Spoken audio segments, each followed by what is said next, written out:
Hey everyone, welcome back and happy Wednesday. All right, guys. Well, if you did not catch us live with Kim from Bravo breaking news today on Up and Adam channel 1, because this is 2, then definitely go be a part of that replay crew. We recap the Real Housewives of Beverly Hills, which was so much fun.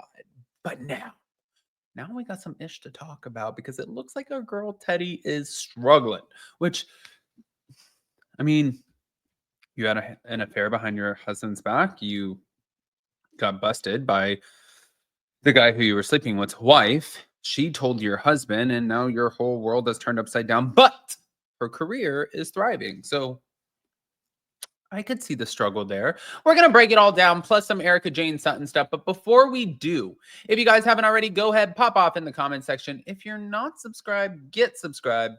Don't forget to hit that notification bell. And let's start here, shall we? Yeah. So thank you to Reality Blurb.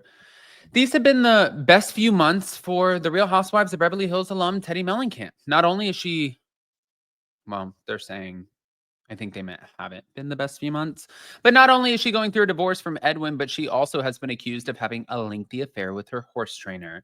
But now the reality TV star turned podcast host is opening up about the anxiety that she's experiencing as she's coping with this difficult time.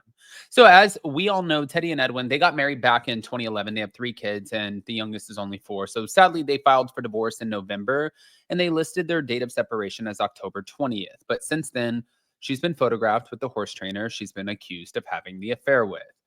But Teddi recently shared her struggle with anxiety with her 1 million Instagram followers. And she said in a January 6th Instagram story, woke up today at 3 a.m. with raging anxiety. And I don't say this for pity. It's for anyone else who woke up with any of the following.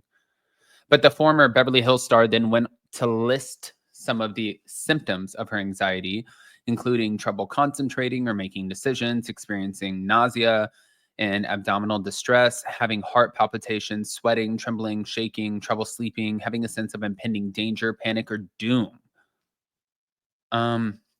I wouldn't wish that on my worst enemy. She then gave some advice to people in the same boat, saying that we are okay and we will get over this hump. She also shared some of the good things in her life. And she said, I am grateful for my health, my kids, that I go back to work today, people who make me laugh and understand anxiety is not a choice. But then she listed working out and getting fresh air as ways to combat anxiety. After taking 2 weeks off for the holidays, she then took to social media as she reunited with Tamara to film 2 Teas in a Pod. Now, many people obviously go through anxiety and different forms of depression, and it's usually the worst during challenging times, such as a divorce or other life-changing events. Teddi seems to be handling these changes the best way she can. But fans can listen to Teddi on the 2 Ts in a Pod podcast on all platforms. Meanwhile, Edwin opened up about trusting God amid difficult struggles on his Instagram page. There's no valley too dark for God to bring you through. Why? Because your current valley is not your final destination. The only way out of the valley is to walk through it. But as God promises, you never have to go through it alone because his presence is with you every step. So if you're in a season of struggle, take solace in God, knowing while you may not understand your trial, you can trust that he is with you.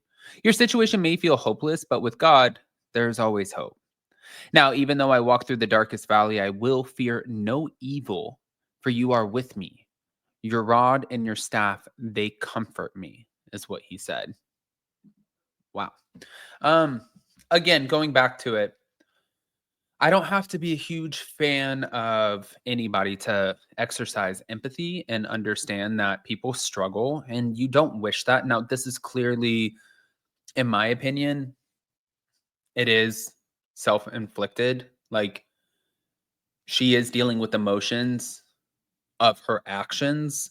I don't know what Edwin's actions are. I'm not here to sit here and rip it apart and pick it apart. I don't need to do that. I don't know what he did before. The rumor was that he cheated with somebody that they both knew, and maybe she thought, you got me, so I'm going to get your ass back. She might have. Or maybe she held on to that animosity for a long time, and that's what pushed her to do what she did because that affected her. I don't know. But I do. I wish her and her family all the best. I don't want to see anybody, especially because it affects the kids, as a product of divorce. I could feel my parents' emotions. I could see what they were going through. I internalized what they were going through. It affected how I was navigating my everyday. I would go to school and I would be afraid to come home and be like, "Oh, what's going to happen? Are they going to fight? I don't want them to fight." So at school, I wasn't even focused on school. I was just kind of focused on like what was happening at the house. Is my mom okay? Is my dad okay? This is the same thing that her kids, I'm sure, will probably endure, because it's natural, because I've been through it, because I know it way too well. So, yeah, sending all the healing vibes to Teddi and her bunch. But now moving on. So, Erica Jayne is explaining why she suggested that Sutton Strack doesn't showcase her real life on The Real Housewives of Beverly Hills. After she accused both Sutton and Garcelle of failing to open themselves up to the cameras, Erica revealed if she believes the entire cast is held to the same standard. She also addressed her ongoing legal drama, her friendships with her castmates, and her return to Broadway. Every woman has to do what's right for them. I was in a unique position where everything was out there, and so I kind of feel like if I went through it, other people can too. That said, she does feel that the ladies are, of course, held to the same standard when it comes to what they reveal on camera. But each woman's journey on the show is different, so it's hard. It's hard to say. But in recent years, Erica has gone through the trenches on Beverly Hills, mainly due to the legal ramifications that she faced amid her split from Tom Girardi, who is believed to have stolen millions from former clients of his now defunct law firm, Girardi Keys. However, in season 14, she's been getting a bit of a break. It's nice to be somewhat on the other side of that very heavy thing. Adding that it's been lovely for fans to see her rebuild. It's refreshing. It's been a nice moment. I'm starting completely over and it feels good.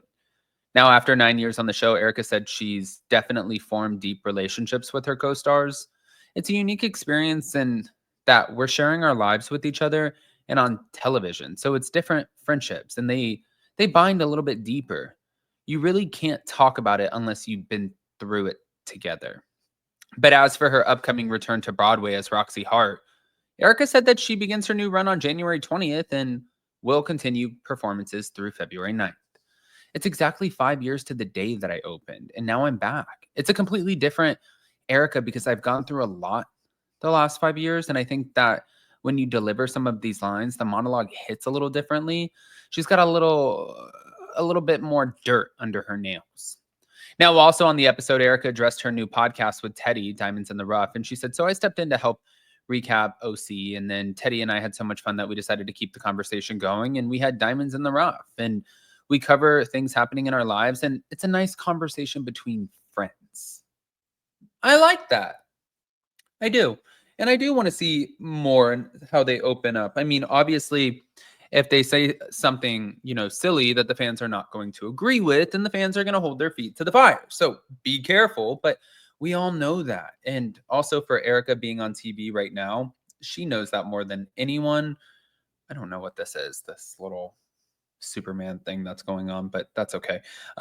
She knows that better than anyone. So I'm sure that this podcast will be good. I am curious how many more podcasts that Tamra and Teddi can loop into this all, because it's like, at what point do you oversaturate? But it seems like they got it under control, and I don't got to worry about them. They're making a lot of money. Now, with that, pop off in the comment section. What are your thoughts? Let us know. But before you go, don't forget to hit that like button. If you're not subscribed, get subscribed. Smash the notification bell, and we'll see you next time.